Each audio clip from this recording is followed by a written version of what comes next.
Evita comienza su malestar, más que malestar, el doctor puede hablar muchísimo mejor que yo, pero como que un mal que en silencio la toma. Y recién cuando se desmaya en un acto, ahí comienza para Evita y para Perón saber que Eva está enferma. Bueno, ella vivía, el general y ella vivían en lo que sería la casa del presidente, lo que hoy es Olivos, en un palacio que se llamaba Unzué. Los que no conocen Buenos Aires, es Avenida Libertador, esa zona es la zona de los palacios, en la cual la oligarquía vivía y hacía magníficas residencias en las cuales algunas no tienen nada que envidiar a los palacios de Europa, inclusive los palacios, ejemplo, lo que hoy es el Ministerio de Relaciones Exteriores, tiene 44 habitaciones, y el que está enfrente, que hoy en día es se llama el Palacio Paz, y está dedicado, está dentro de la sede de lo que es los militares, tiene 220 dependencias. Son palacios realmente, algunos de ellos son más importantes de los palacios que hay en Europa. Así vivía la oligarquía. Y desde la calle Pueyrredón, yendo hacia el centro, hay todo un camino que se llama el Camino de los Palacios, que todavía hoy algunos quedan en pie. Uno de los últimos era el Palacio Unzué, que vivía la familia Unzué, que abarcaba 3 manzanas. Por supuesto que en el año 1930 empezó la gran crisis del 30 y no pudieron la oligarquía, algunos sí, otros no, pero la mayoría no, sostener esos semejantes caserones con semejante número de habitaciones. A lo mejor vivían 3 o 4 personas de una sola familia. Es decir, era una cosa desproporcionada, era una cosa que les gustaba que Buenos Aires fuera París, entonces había que imitarlo en todo, aunque sea descabellado. A partir del año 30, que no pueden mantener eso, empiezan a rematarse y el gobierno a comprar esos palacios. Uno de los que vivió Evita y Perón es el Palacio Unzué, que en el año 37 fue a remate y lo compró el Estado. Cada uno de esos palacios que fue comprando hoy son sedes gubernamentales, la Secretaría de Cultura, el Obispado, ya dije, el Círculo Militar, el Ministerio de Relaciones Exteriores, bueno, y así podría nombrar como 10 o 15 que todavía muchos pasó la picota, y otros la Embajada de Estados Unidos, la Embajada Italiana, la Embajada Española, muchos sirvieron para embajadas, pero en esos palacios vivía la oligarquía argentina. Los primitivos son los apellidos que hoy conocemos como oligarquía. Bueno, a partir del año 37 compra el Estado el Palacio Unzué, estuvo algunos destinos como un jardín infantes, algunos presidentes no vivían ahí, sino que vivían en otro palacio más próximo al centro, pero que lo usaban de fin de semana, porque ustedes tienen que pensar que desde la calle Suipacha, donde vivieron muchos presidentes, a la calle Austria, hay como 30 cuadras, y entonces en 30 cuadras ya estábamos con el río que todavía estaba cerca de lo que hoy es Avenida Libertador, así que estaban muy cerca y lo usaban de fin de semana, lo que después fue Olivos. Olivos empezó como un lugar para final de semana de los presidentes. Pero bueno, Lo más importante es que en el año 46 es acondicionado y vive Evita y Perón. Evita allí en las ventanas que daban hacia la casa de Austria, estuvo los últimos años de su vida. Y allí en esos paredones es donde escribieron Viva el cáncer. Muchos de ustedes conocerán la anécdota, pero nunca se supo quién escribió esa mala acción en la cual la podía hasta ver revista que decía Viva el cáncer. Bueno, hoy en día vino la Revolución Libertadora y por supuesto lo primero que hizo, la primera acción fue abrir el palacio con todos los objetos personales de Eva y del general, mostrando la ostentación que vivía Eva al pueblo. Le salió muy mal porque la gente iba a verlo. Hubo colas para ver en el Palacio Ushuaia, para ver cómo era el palacio, ¿no? Porque yo que vivía, mi hermana y yo hemos vivido la época peronista. Somos de esa, yo siempre digo que nos mantenemos tan bien porque fuimos alimentadas por Evita y por Perón. Entonces era todo un mundo tan diferente. Bueno, la gente iba, nuestros vecinos, nosotros vivíamos en Núñez, un barrio de clase media, un barrio en la cual se juntaba el conventillo con la casita más o menos potable. Entonces las vecinas iban, pero ¿qué? Iban a chusmear, a ver cómo era eso de un palacio. Y se iban encantados, decían, ¿viste qué bien vestía Eva? ¡Así! ¡Se lo merecía! Bueno, le salió el tiro por la culata. Lo desalojaron todo y allí empezó la picota.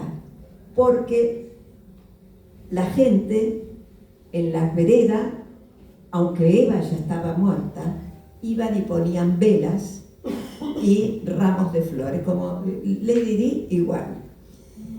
No pudiendo soportarlo, la Libertadora mandó a demoler el palacio, con el eslogan, allí donde está la barbarie, va a estar la cultura. Nunca estuvo la cultura, porque el proyecto era hacer la Biblioteca Nacional, un proyecto de Clorindo Testa, que era el arquitecto, maravilloso, pero nunca lo hicieron. Así que donde vivía la barbarie, vivía la nada en ese momento, y fue un símbolo de lo que fue la Libertadora. Muy bien. Ya muerta Evita, Evita muere en el año 51. Su vida pública fueron 8 años nada más. Es decir, que nada, 8 años para armar lo que hoy es Eva, un personaje internacional, donde vayas, la gente te pregunta por Eva, si conociste a Eva. Nosotros no conocimos a Eva, éramos chicas de barrio, no conocimos a Eva, pero sí la escuchábamos en la radio, sí la veíamos en las revistas, sí la veíamos las fotos en los diarios. Así que podemos hablar de Eva, no a través de un conocimiento de persona a persona, sino a través de lo que era la época. Bueno, muerta Eva, es el año 52, y se murió en junio, y el 17 de octubre de ese mismo año, Perón reúne, como todos los 17 de octubre, en la Plaza de Mayo al pueblo. Y hace alusión allí, primero pasan un discurso de la voz de Eva con su último discurso. Y después de que la voz de Eva está en la Plaza de Mayo, la gente llora, una cosa que hay películas que ustedes en YouTube lo pueden buscar y se ve lo que pasa. Todos los pibes subidos a los árboles, a las luces, para estar más cerca de esa voz y más cerca del general.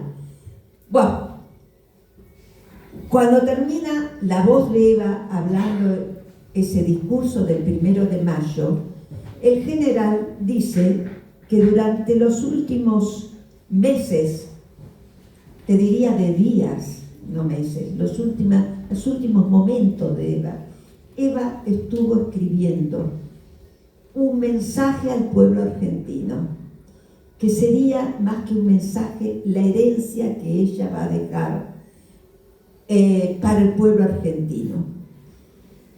Y le hace leer el último capítulo, que no era un capítulo, ahora vamos a explicar lo que eran, 37 hojas. Eva no tenía fuerza ya para escribir ella, sino que las dictaba. Se las dictaba un maestro que inclusive en el libro está el nombre, está la fecha, están cada nombre y cada cosa está explicado quién era. Y entonces lo que Perón dice que el testamento de Eva lo va a leer un speaker. Speaker es una palabra muy antigua, se nota, lo sabes, porque es un locutor oficial. Y nosotros en este momento lo vamos a leer, lo que ese locutor oficial leyó en ese 17 de octubre, con el pueblo en la plaza llorando la muerte de Eva. Pero hoy lo va a leer Marta. A ver. Bueno, quizás este último capítulo del libro Mensaje, que ya Liliana nos va a contar cuántos años el libro estuvo desaparecido. El general Perón evaluó ese día en la plaza que solamente se conociera lo que fue el testamento, o conocemos como el testamento de Eva a su pueblo. A mí me gustaría que esto que yo voy a leer ahora nos quede en la cabeza y en el corazón, porque tiene que ser el cierre en realidad de esta charla, aunque nos toque cronológicamente, como fue el primero que se dio a conocer en el capítulo, nos toque cronológicamente leerlo ahora. Pero tiene que ser el cierre en nuestro corazón, porque la época nunca jamás se aproximó tanto a la de hoy como este testamento que Evita nos deja, y que dice así: es necesario que los hombres y mujeres del pueblo sean siempre sectarios y fanáticos, no se entreguen jamás a la oligarquía. No pudo haber, como dice la doctrina de Perón, más que una sola clase, los que trabajan. Es necesario que los pueblos impongan en el mundo entero esta, que es la única y más profunda verdad del peronismo. Los dirigentes sindicales, las mujeres que son pueblo puro, no pueden, no deben entregarse jamás a esa oligarquía. Yo no hago cuestión de clases, yo no auspicio la lucha de clases, pero el dilema es muy claro. La oligarquía que nos explotó miles de años en el mundo siempre va a tratar de vencernos, volverá, y solo para eso. Con ello no nos entenderemos nunca, porque lo único que ellos quieren es lo único que nosotros podemos darle, la libertad que es nuestra.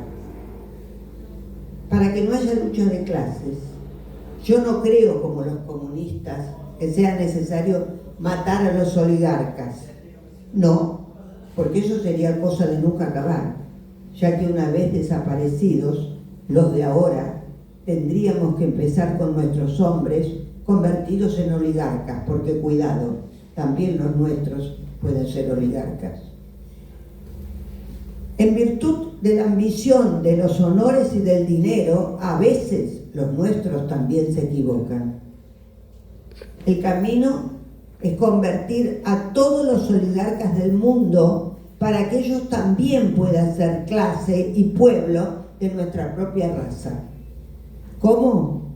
Haciéndolos trabajar, para que integren la única clase que reconoce Perón, los hombres que trabajan. El trabajo es la tarea suprema del ser humano, es la gran virtud. Cuando todos sean trabajadores, cuando todos vivan de su propio trabajo y no del trabajo ajeno, seremos sin duda más hermanos y más hermanos y más buenos, y la oligarquía será solo un recuerdo amargo y doloroso para la humanidad.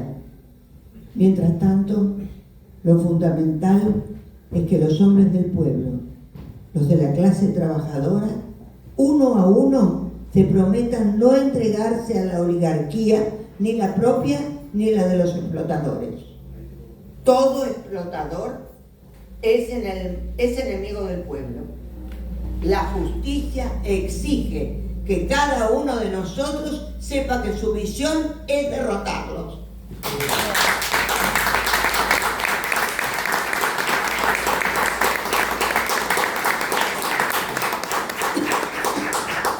Esas 42 páginas quedaron dentro del Palacio Unzué. Aramburu manda a que el palacio sea desalojado totalmente antes de que llegue la picota. Manda a Garrido, que era el escribano de la nación en ese momento, a que haga a que catalogue lo que haga el inventario, no catalogue, haga el inventario de lo que había dentro del palacio. El inventario está en el depósito como documento. No aparecen las 40 hojas.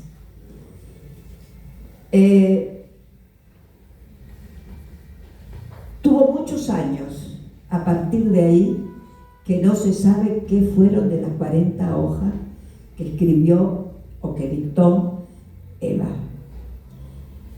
El Palacio Unzué pasó la picota, pero solamente quedó lo que era la casa del mayordomo. Y de nuevo, hoy está clausurada. Es el Instituto Juan Domingo Perón y el instituto lo cerró Milei. De nuevo tenemos lo mismo. La historia se repite constantemente. Como si cerrando el Instituto Juan Domingo Perón, los peronistas no existiéramos. Durante 70 años hay ciertas cosas que por ahí salen, pero en el año 1970, muere Garrido. Y Garrido, los hijos mandan a remate muchas cosas de Garrido. Entre lo que manda a remate son 40 hojas en la cual están membretadas Eva Perón, cuyo primer como título es Mi mensaje, y a cada pie de cada hoja está la E y la P. La mandan a remate y como la casa de remates le pide a Febre, que es un historiador, que por favor lo autentifiquen. Efectivamente, él dice que es obra de Eva Perón. Bueno, esto está muchísimo mejor explicado que lo que puedo explicar yo ahora en el libro. Inclusive está la foto de cuando sale en el diario el anuncio de que mi mensaje está. Hasta que llega eso, mucha gente dice que no es verdad, que no existió las 40 hojas, que no existió. Pero así todo, Fermín pide que él hace la autenticidad y hace el estudio si le dejan fotocopiar todas las hojas. Efectivamente, le aceptan y él a partir de eso empieza la primera edición. Ahora sí, no son 40 hojas. Es un libro con título, el título Mi mensaje, con un prólogo de Fermín. En ese momento hace una edición muy pequeña, 1000 libros, para esto es la nada. Y pasó sin gloria ni pena.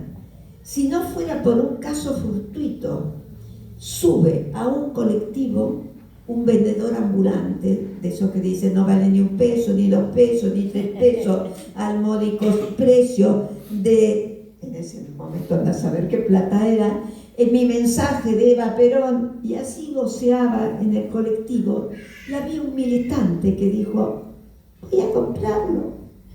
Ese militante lo llevó a su lugar de militancia y ahí empezó el primer edición de 5.000 ejemplares, con un prólogo ya, porque la de Fermín no encontré, busqué por todos lados, no se encuentra, no se sabe, no sé. Bueno,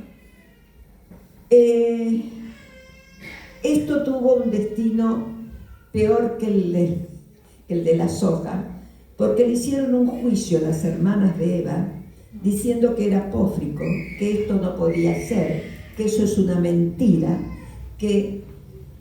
y empezó un juicio que duró durante 40 años. Por supuesto que todo lo que la edición fue secuestrada por la justicia, y las hermanas de Eva diciendo que no existía eso, que era mentira, pero el que había comprado las 40 hojas, no la edición, sino 40 hojas sueltas con la E y la P, se le pidió, el juzgado pidió que las presentara como, y el comprador, que también era un militante, se negó varias veces, hasta que por fin la justicia dijo, mire, tiene que traer aquí las 40 hojas. Hicieron todo un estudio y en el cual, con grafólogos, etcétera, etcétera, en lo cual dijo, mire, sí, estas son 40 hojas hechas por Eva Perón, es la firma de Eva Perón, pero esta edición está secuestrada y no la pueden vender.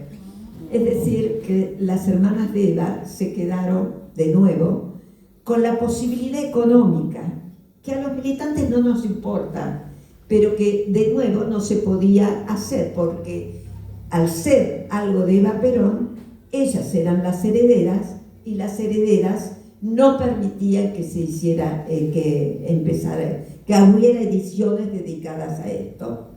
Y de nuevo, en la clandestinidad, las 40 hojas de mi mensaje.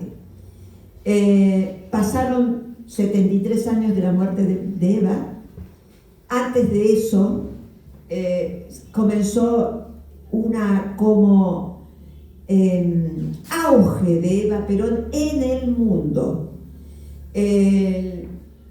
Salió la película, que hecha por Madonna, Eva Perón, y en el mundo entero hay como un auge de Eva Perón, todo el mundo quiere tener cosas de Eva Perón. Entonces las hermanas, que eran las herederas, venden tanto La razón de mi vida como Mi mensaje a Mondadori, que es la editorial más importante del mundo, es una editorial italiana, pero que tiene sedes en todas partes del mundo, y para difundir no solamente los 2 libros, La razón de mi vida y Mi mensaje, sino absolutamente todo lo que es de Eva, ellas tienen la prioridad. Hasta que se cumplió 73 años.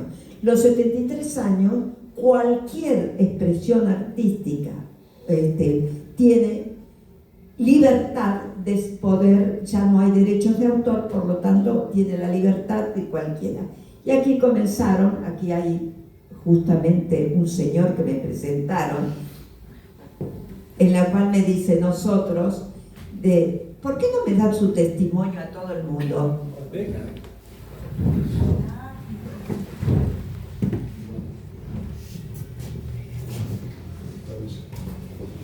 Bueno, buenas noches. Yo soy militante del peronismo puntano, soy Daniel Sosa, fui secretario general del sindicato de Canillitas.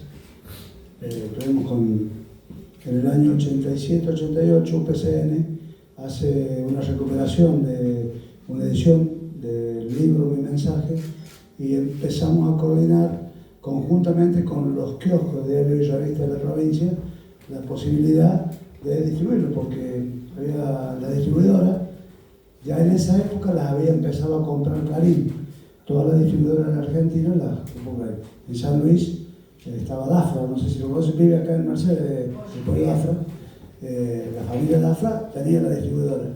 No eran precisamente peronistas los Dafra, eran bastante gorilas, y teníamos el problema de que no accedíamos a ese tipo de materiales. La distribuidora simplemente ocultaba lo que quería que no saliera y salía lo que les interesaba.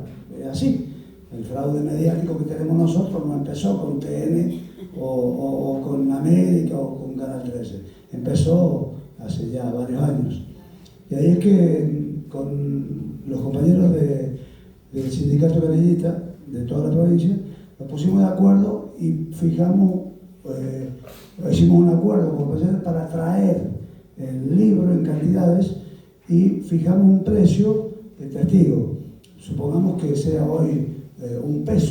Entonces cada canillita tenía la posibilidad de venderlo, fijar el precio, no venía en la tapa y se podía comercializar en cada kiosco.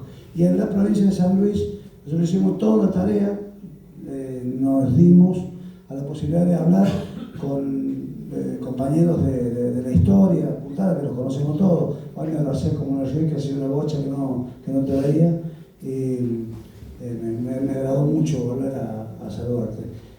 Y empezamos a hablar con distintos compañeros y con instituciones, sindicatos, organizaciones barriales, clubes. Teníamos una visión más peronista de los clubes y las comisiones vecinales estaban peronizadas, y hace un tiempo esta parte ya no. Bueno, y ahí es que empezamos a hacer que era un negocio también para nosotros, era un negocio lógico. Hasta el 91-92 conseguimos vender alrededor de 26.000 ejemplares en la provincia de San Luis. Los kioscos de la capital, casi todos tenían la obligación, estaba en el sindicato, así que teníamos la posibilidad de pedir a los compañeros que estuviera exhibido con las otras revistas de la misma importancia.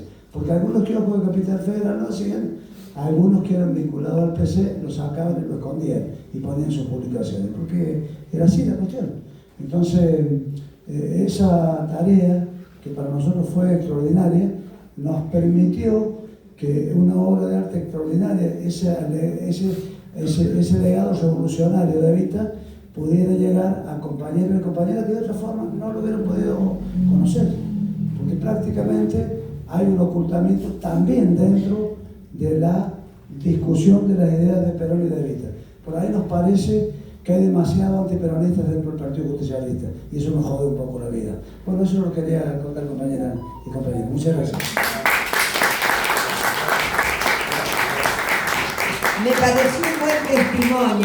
pareció un buen testimonio para que sepan cómo después de 73 años salió a la luz Mi Mensaje. Nuestro partido político, hay un grupo que constituye una editorial en la cual están dando a conocer las obras más importantes del peronismo.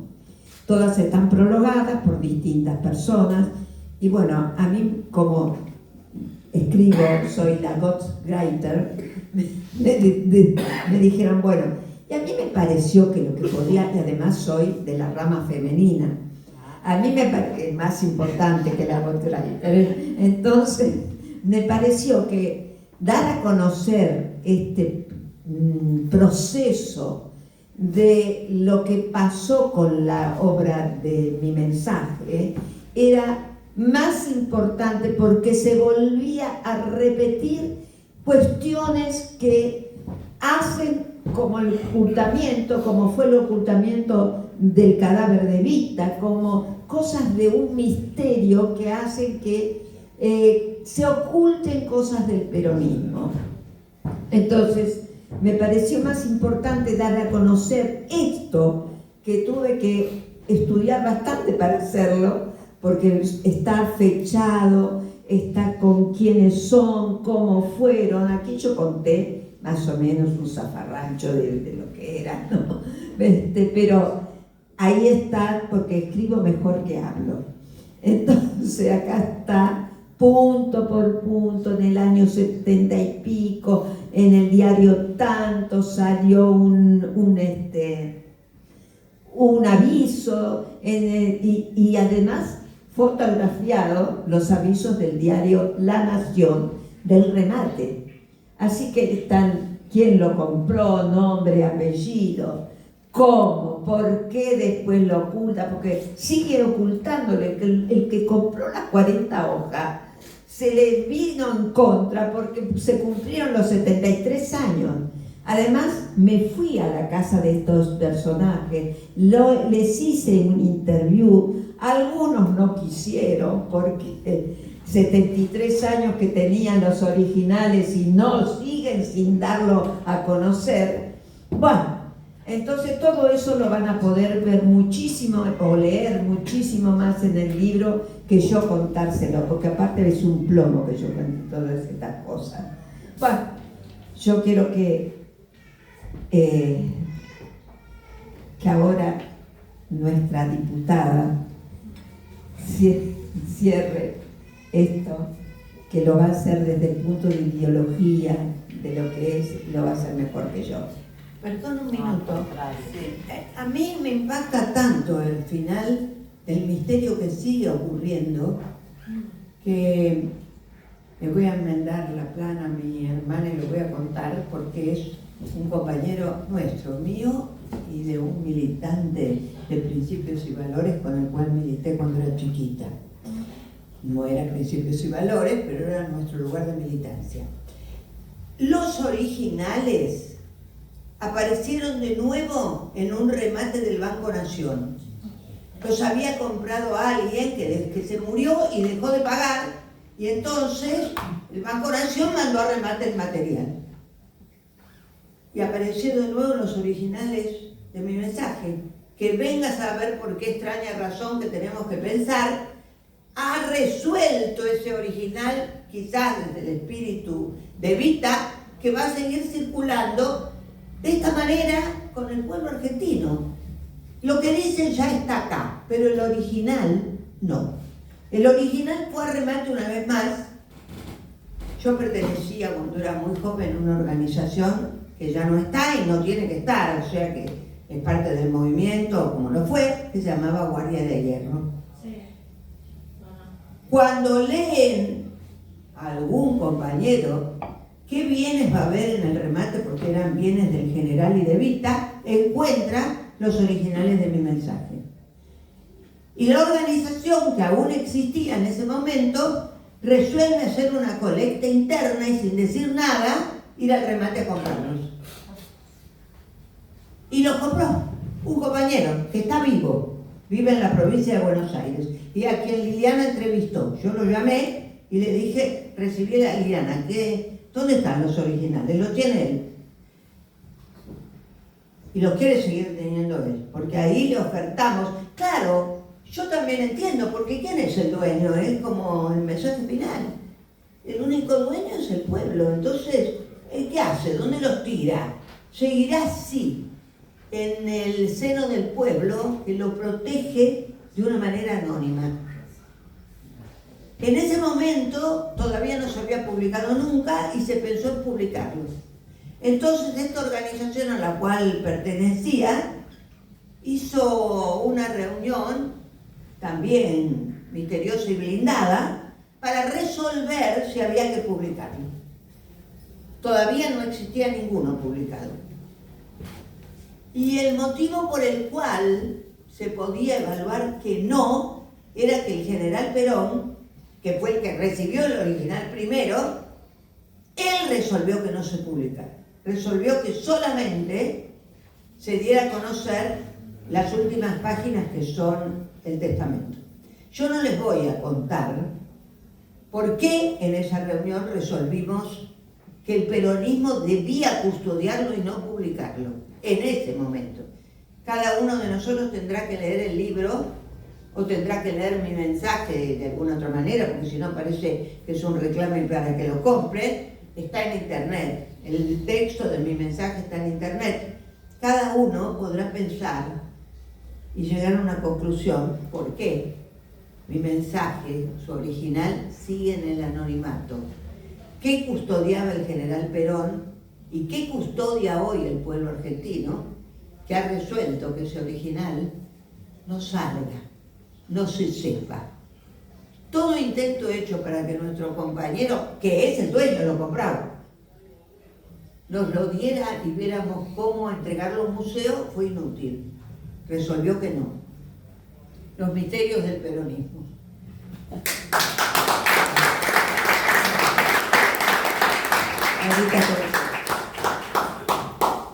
No queda mucho por decir de este. ¿Cómo? Queda todo.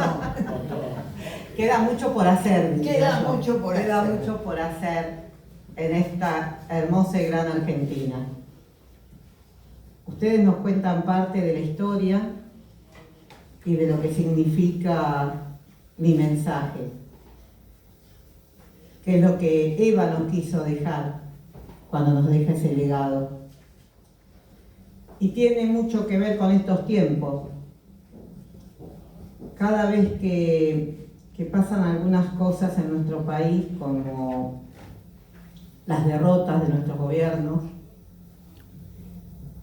necesitamos los compañeros estos ámbitos para volver a encontrarnos. Así que yo les agradezco a los compañeros, al compañero Pastor, María, a todos los compañeros y compañeras de San Luis por la invitación enormemente, y ella sabe que la quiero muchísimo, a ambas, a Marta, que es la apoderada del partido, por el acompañamiento de siempre, por su confianza, a Lili, que es como ella dice, si ustedes entran a la rama femenina, a la página de Principios y Valores, es Liviana, la compañera que escribe tan delicadamente nuestra historia. Quiero decirles que cuando lo iba leyendo, no lo terminé de leer, pero lo estaba leyendo, y anoche estaba en el Congreso, se me venía a la memoria muchas de las palabras de Eva. Esa sana revolución, esa impotencia cuando avasallan los derechos de los que menos tienen, de los más humildes, de sus descamisados. Escuchaba a muchos que se dicen peronistas, y no lo digo como una crítica, lo digo porque de alguna forma también nosotros sin querer permitimos que ocupen esos lugares en nombre del peronismo. Ella nos convocaba o convocaba a su pueblo, y mirá si ha tenido discusiones con el general, convocaba al pueblo a una revolución, convocaba a romper las cadenas, a no tener miedo, convocaba al pueblo a creer que la dignidad era posible para todos y todas, que los derechos los teníamos que ganar con lucha, ¿sí? Pero que el pueblo se los merecía, esa igualdad de la que muchos hablan. Ella lo hizo con acción. Anoche nosotros en el Congreso, yo escuché muchos discursos. La verdad que me dediqué más a observar. Tenemos un sistema donde si hablamos en una sesión, en la otra, como somos muchos y se divide la palabra y tenemos 5 minutos, hablan otros, los que no hablaron en la anterior. Así que yo me dediqué a expresar lo que sentía en redes, porque de alguna forma sentí que de Principios y Valores teníamos que hablar. Y me tocó escuchar a algunos que les daban el quórum en primera instancia, peronistas, o por lo menos se dicen peronistas, le daban el quórum a este gobierno nacional, a Milei. Y algunos también me decían, bueno, pero tenés que entender los gobernadores. Yo cuando me dicen tenés que entender ya arrancamos mal, porque me cuesta. Yo digo, me quieren convencer de algo. Y nos tocó un diputado, no voy a decir qué provincia, ustedes lo pueden ver si entran y escuchan los discursos, que tenía que justificar su voto y el de su bloque que acompañaba, un diputado que entró por el peronismo. Entonces el diputado decía, este gobierno de Milei es un desastre, es un desastre, pero tenemos que acompañar la modificación de la ley laboral. Entonces yo lo miraba, qué contradicción y qué funcional a este momento. Si vamos a la situación de los gobernadores, todos los gobernadores tienen que gobernar, todos necesitan los recursos, o sea que otros diputados también podían, con esa misma excusa, haber votado igual. Y otros recordaban sus orígenes, de dónde venían, sus madres o padres trabajadores, cómo llegaron hasta este lugar, pero había que acompañar. Pero nadie pudo dar un argumento de por qué tenían que acompañar. ¿A dónde estaba el beneficio de esta modificación para el pueblo? Las conquistas de todos los derechos, desde Perón y Eva, porque él fue secretario de Previsión Social. O sea que si tenemos en cuenta dónde viene, todas las conquistas las estaban entregando. Anoche las estaban entregando.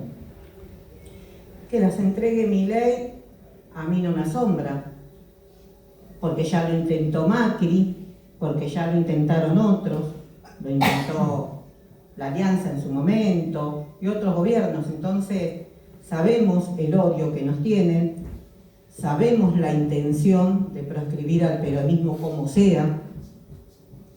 La diferencia es que este muchacho ahora, que tiene la mayoría o logra esos consensos, quiere avanzar con todo. Y el todo significa cerrar el instituto Juan Domingo Perón. Lo cerró. Por eso significa tratar de borrar de la memoria del pueblo a Perón y Evita. Significa que no se hable más, y ayer lo decían. Y lo decían convencidos, porque ellos están convencidos de ese odio que sienten, cuando en otras épocas pintaban viva el cáncer en esas paredes que bien lo decía Lili. En su sentimiento eso no cambió. El tema es, porque después algunos compañeros, yo iba escribiendo en redes a medida que hablaba, y algunos compañeros me decían, pero si lo votan, ¿cómo volvemos de esto? ¿Qué es lo que hacemos? ¿Cómo lo hacemos? Si los propios también nos entregan.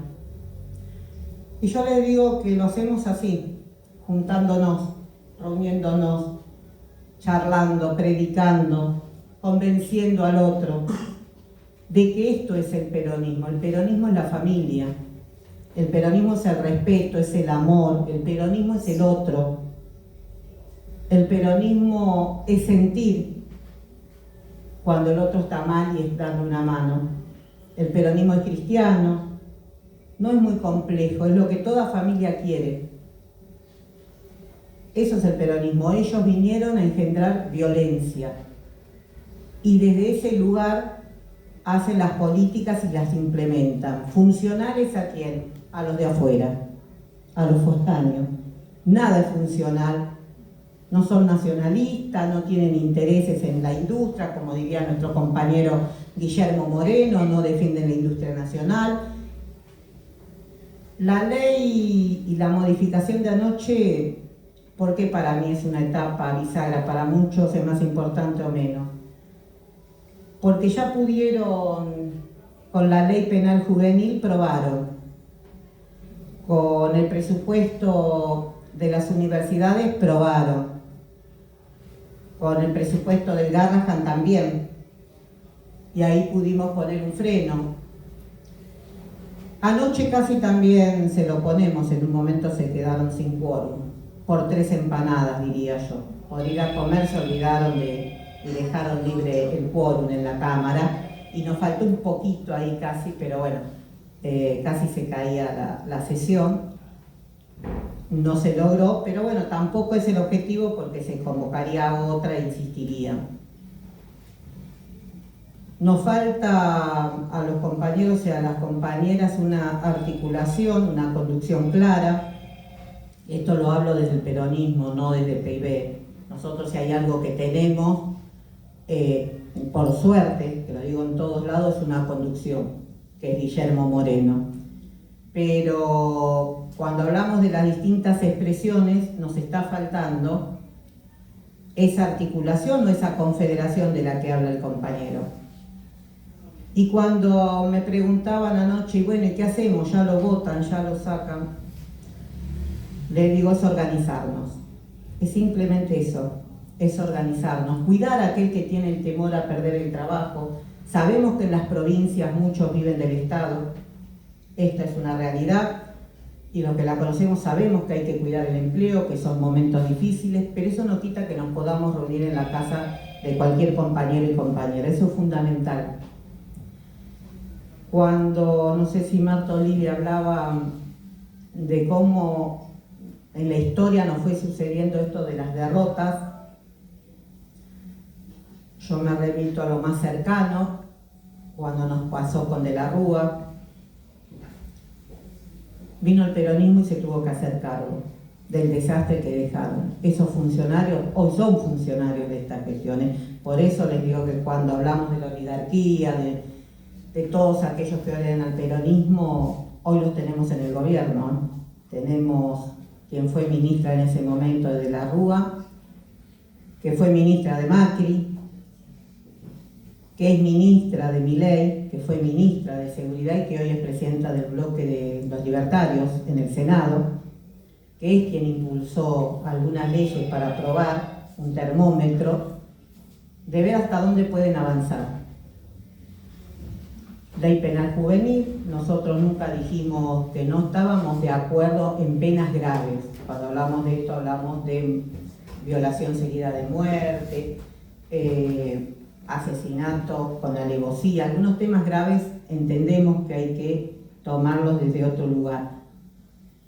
Pero no estamos de acuerdo con la baja de edad de imputabilidad porque no resuelve el problema. ¿Y por qué? Porque nuestra prioridad como peronistas son los viejos y los niños. Y si nosotros no somos capaces, por eso hablaba de la familia, de recuperar ese hogar, de tener una economía estable, de lograr defender la industria nacional, de que nuestros pibes se desarrollen dentro de una comunidad, diríamos, organizada, de que nuestros abuelos tengan un salario digno después de tanto trabajar. Si no somos capaces de transmitir esto, en algo le estamos errando. Así que yo a ese compañero anoche le dije, primero nos tenemos que organizar. Y una vez que nos conocemos, que sabemos, que podemos predicar, que podemos convencer, salir en grupos.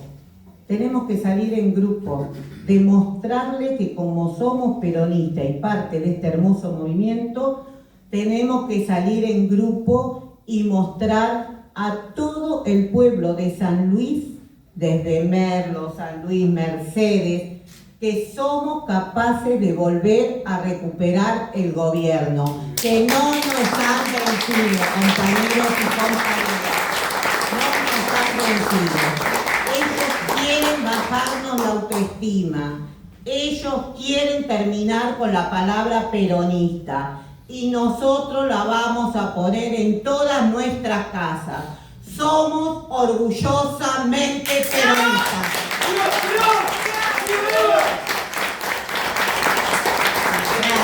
Y simplemente para hacer honor al trabajo que Lili y Marta vienen haciendo, les cuento que Marta es la apoderada nacional del partido, además de ser la compañera de Guillermo Moreno, que hace todo lo que hace y más todavía, porque vestirlo, los diarios, el análisis de los diarios, el desayuno, todo. Pero además de eso, Lili, son dos grandes compañeras y Lili nos aporta muchísimo. Así que yo quiero hacer honor a ese trabajo que hizo Lili. Y quiero leer algo que nos tiene que quedar claro. Bueno, es lo mismo. Y creo que esto es lo que define estos tiempos, compañeros y compañeras. Vamos a buscar. Tranquilos. Porque lo dijo ella y me parece que si releemos a Perón y a Eva, vamos a encontrar juntos las respuestas que necesitamos para este momento. Está por acá. Hay una frase que tiene tanto que ver con la realidad que estamos atravesando, ojalá la pueda encontrar. Está... No la puedo. Bueno. Había una parte, un mensaje que deja Evita. Pero es dentro de mi mensaje, Sí. dentro de... No, dentro del prólogo, acá está. No lo voy a leer todo, les leo el final nada más. No nos dejaremos aplastar por la bota oligárquica y traidora de los vendepatria que han explotado a la clase trabajadora. Gracias, compañeros y compañeras.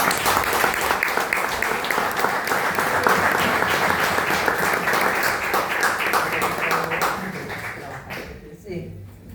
Bueno, la verdad que después de estas alocuciones, estas palabras, con una mezcla de sensibilidad, de información y de historia, no queda otra cosa que tomar esas palabras como un instrumento e ir trasladándola a modo de comunicación, persuadiendo a las personas que no se animan o que están dispersas o sin ese propósito, para que nos ayuden a difundir esta idea, para cambiar su propio destino.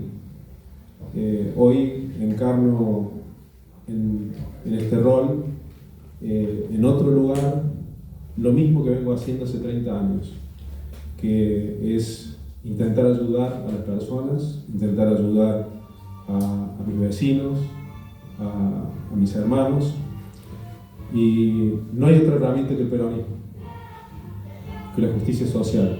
No hay otra forma. Así que nuevamente agradecerles a todos y instarlos a que nos acompañen.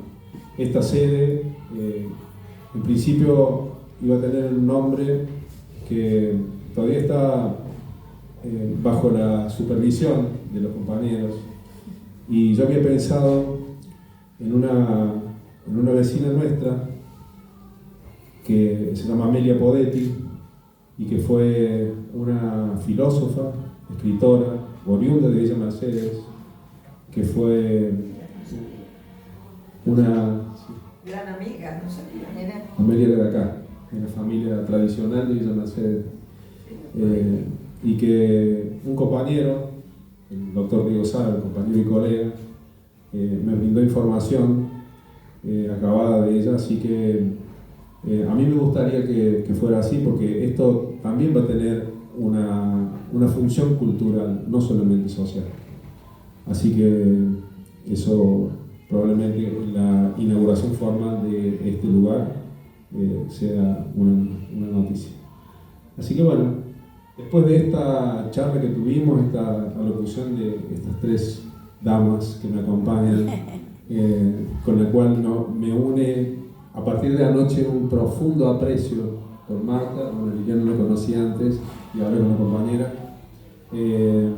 Vamos a compartir algo acá y que se pueda dar una interacción con la gente que vino, si tiene intereses o dudas o preguntas, que sería muy lindo poder aprovecharlas.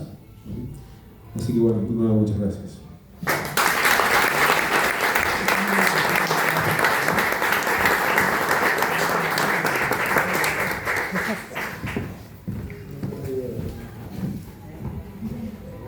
Carlos, no vengo a buscar el Sí.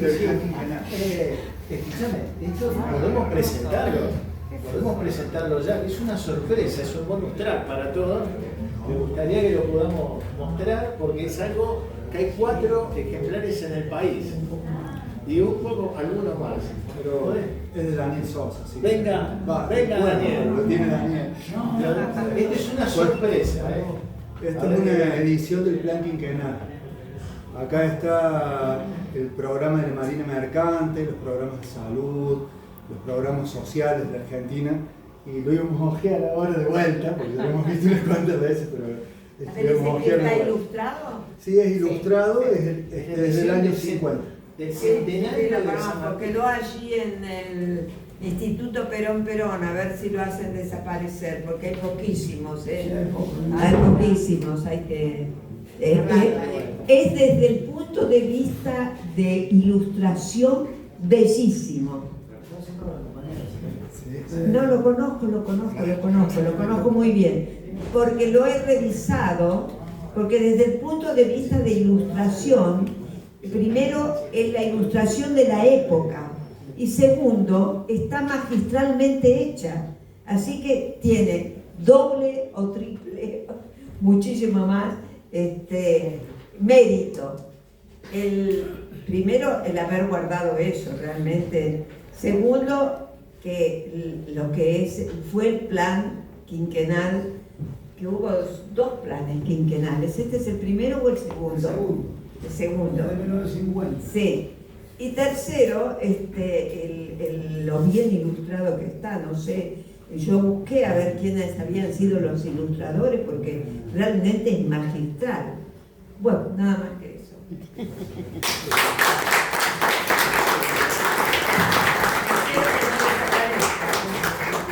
Yo quiero mi último día, Mercedes, mañana me voy, estaré un día en San Luis, donde vamos a repetir un poquito esto con Marita.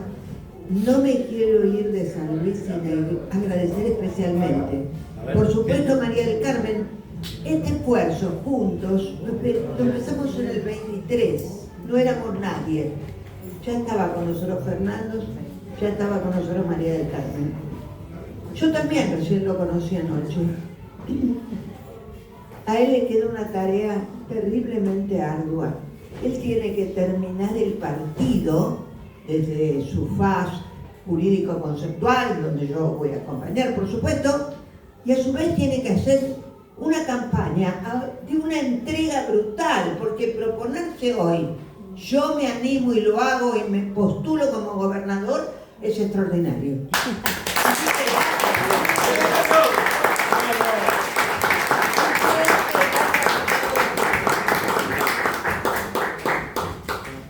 Gracias por estar con nosotros. También fue arduo el trabajo, No llegó a diputada fácil.